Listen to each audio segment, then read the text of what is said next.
Hello students, बच्चों आज हम हिंदी विषय में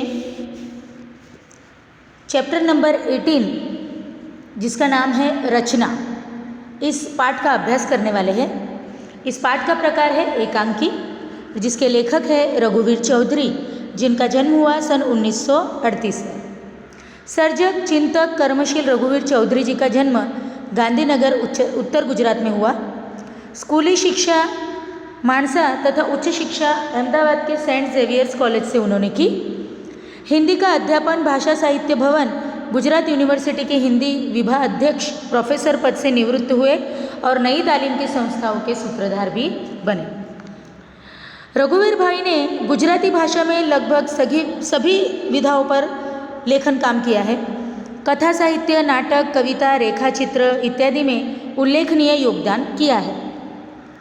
अमृता, उपरवास, कथात्रयी, वेणुवत्सला, सोमतीर्थ, रुद्र महालय इत्यादि उपन्यास उनकी कीर्ति के स्तंभ है। गोकुल, मथुरा, द्वारका, अमृता तथा उपरवास कथात्रयी के हिंदी अनुवाद भी प्रकाशित हो चुके हैं। ग्रामीण जीवन के निकट के संपर्क, शहरी अनुभवों की अभिव्यक्ति के साथ ही ऐतिहासिकता उनकी रचनाओं में हमें देखने मिलती है। मूल्य निष्ठा उनकी रचनाओं में प्रमुख होती है। उनकी लंबी कविता बचाव नामों इस दृष्टि से बहुत ही उल्लेखनीय भी है। रघुवीर भाई को उपरवास कथात्रयी के लिए साहित्य अकेडमी पुरस्कार प्राप्त हुआ है। वे गुजराती के सभी प्रतिष्ठित पुरस्कारों से सम्मानित हो चुके हैं। इनमें रणजीतराम सुवर्णचंद्रक, मुंशी स्वर्णचंद्रक, गोवर्धन राम त्रिपाठी पुरस्कार इत्यादि मुख्य है। इन्हें साहित्य अकादमी की मानद फेलोशिप भी प्राप्त है। भारत का प्रतिष्ठित साहित्यिक सम्मान 2015 ज्ञानपीठ पुरस्कार भी इन्हें प्राप्त हुआ है। बच्चों, प्रस्तुत जो एकांकी है रचना यानी बनाना, कुछ निर्माण करना, इस पाठ के नाम में ही इस पाठ का सार छुपा हुआ है। देखिए, वैसे तो विरोध प्रकट करने के लिए बल और प्रयोग तथा तोड़फोड़ करना बहुत आम बात है, लेकिन प्रस्तुत जो एकांकी है उसमें लेखक जो है वो वर्तमान परिस्थितियों में, मतलब हाल के परिस्थितियों में जो नवयुवक है उन्हें तोड़फोड़ करने के बजाय प्रतीक्षा करना और सामाजिक कार्य में संलग्न होने का संदेश देते हैं। तो प्रस्तुत एकांकी में हमें यही सीखना है। शाम का समय है और ग्राम पंचायत का कार्यालय है।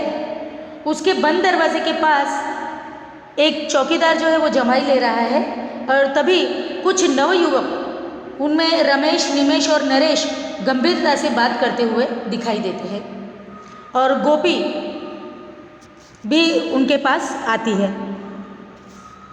ग्राम पंचायत के कार्यालय के पास सामने गांव के निमेश, रमेश और नरेश, ये सारे युवक जो है वो अनशन कर रहे हैं। अनशन यानी वहाँ पर आंदोलन कर रहे हैं, धरने पर बैठे हैं। तभी गोपी वहाँ अविनाश को लेकर, मतलब परेशान है उसे लेकर, उसे खोजते हुए वहाँ आती है और आज गोपी को अविनाश प्रसाद जी की कविता का अर्थ समझाने वाला था। इसलिए रमेश गोपी से कहता है कि कविता समझने से अब कोई फ़ायदा नहीं होगा, अब तो हमें बोले कोई ठोस कदम उठाना है। मतलब भ्रष्टाचार के विरुद्ध, पंचायत के लोग जो भ्रष्टाचारी है उनके भ्रष्टाचार के विरुद्ध ये नवयुवक सारे अनशन पर बैठे हैं और वो कहते हैं कि अब हमें कुछ ठोस कदम उठाना पड़ेगा।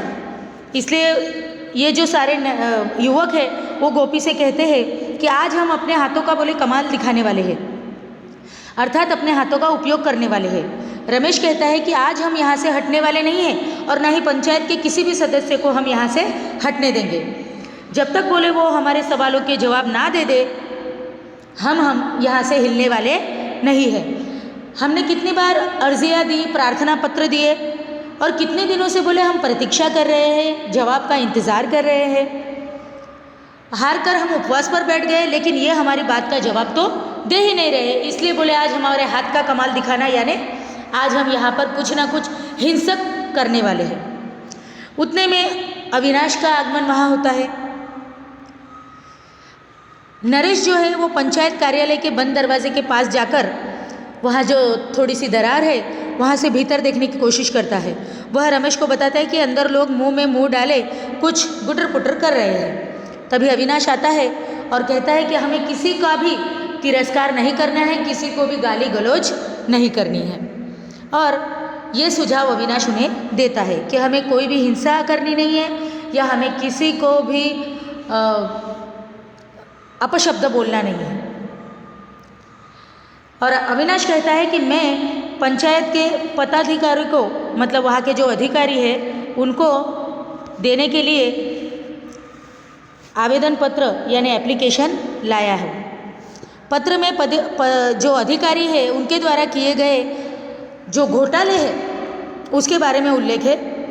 रमेश चौकीदार से यह आवेदन पत्र अंदर भिजवाता है कि भाई तुम पंचायत में जाओ और ये एप्लीकेशन देकर आओ।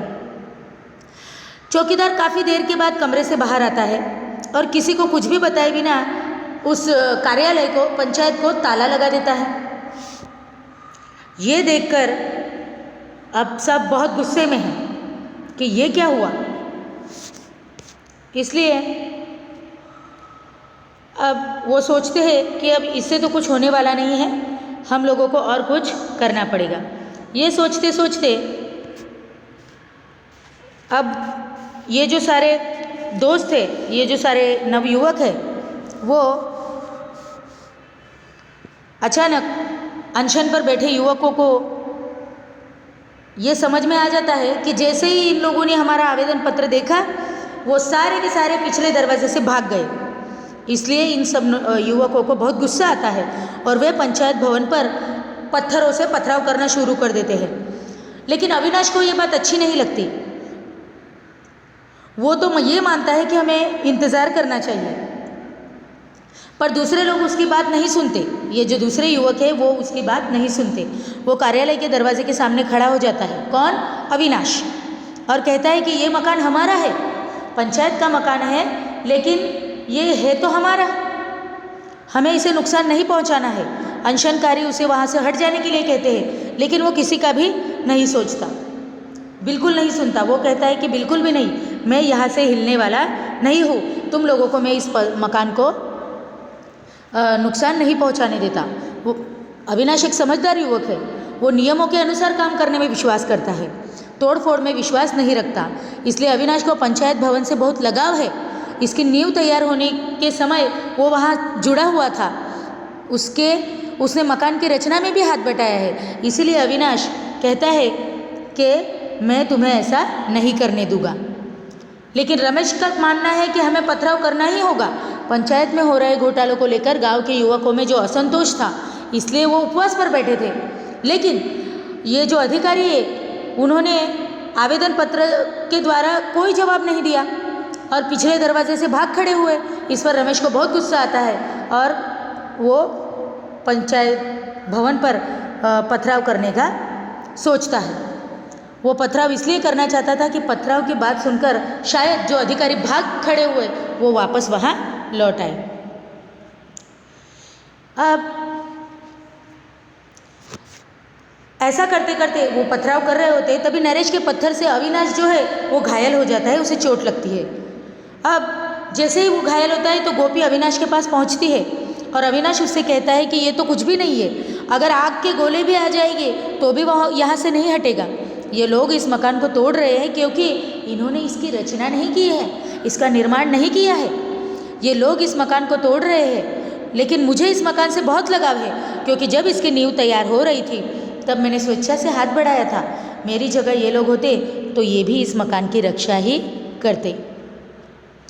अब उसे चोट लगने के बावजूद वो जब ये इन सब युवकों को समझाता है कि किसी चीज़ को तोड़ना बहुत आसान है, लेकिन कोई चीज़ निर्माण करना, उसकी रचना करना, उसे बनाना कितना मुश्किल होता है, कितनी मेहनत लगती है, ये बात उसकी सभी युवकों को बहुत ही प्रभावित करती है, आकर्षित करती है।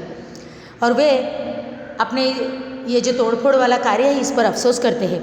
रमेश अविनाश से माफ़ी मांगता है और कहता है कि भाई तुमने आज सचमुच हमें सही अर्थों में जगाया है, वो भी अपनी जान की बाजी लगाकर।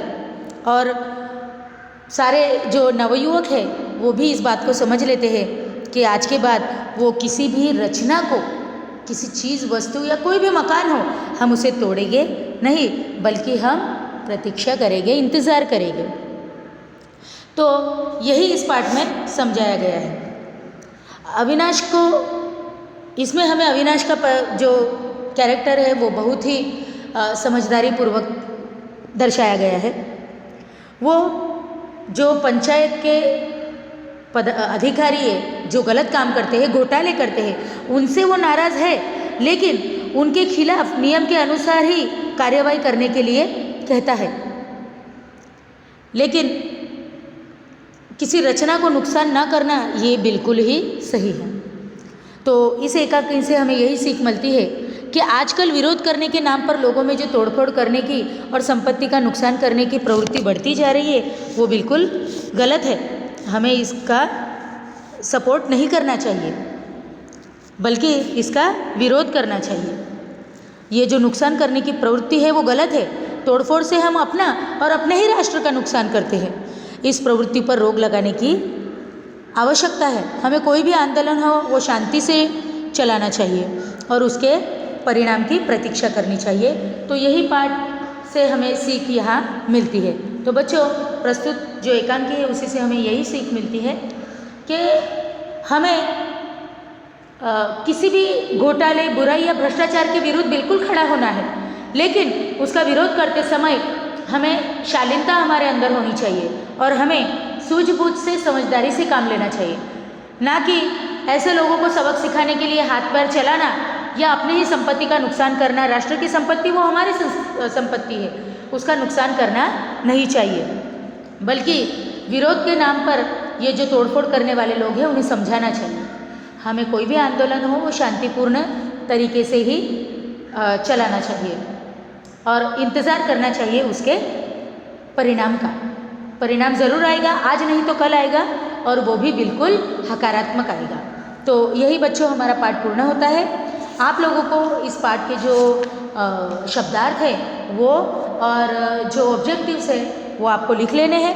बाकी इससे रिलेटेड जो स्वाध्याय है वो मैं आप लोगों को व्हाट्सएप कर दूँगी। तो बच्चों, यहाँ हमारा पाठ पूर्ण होता है।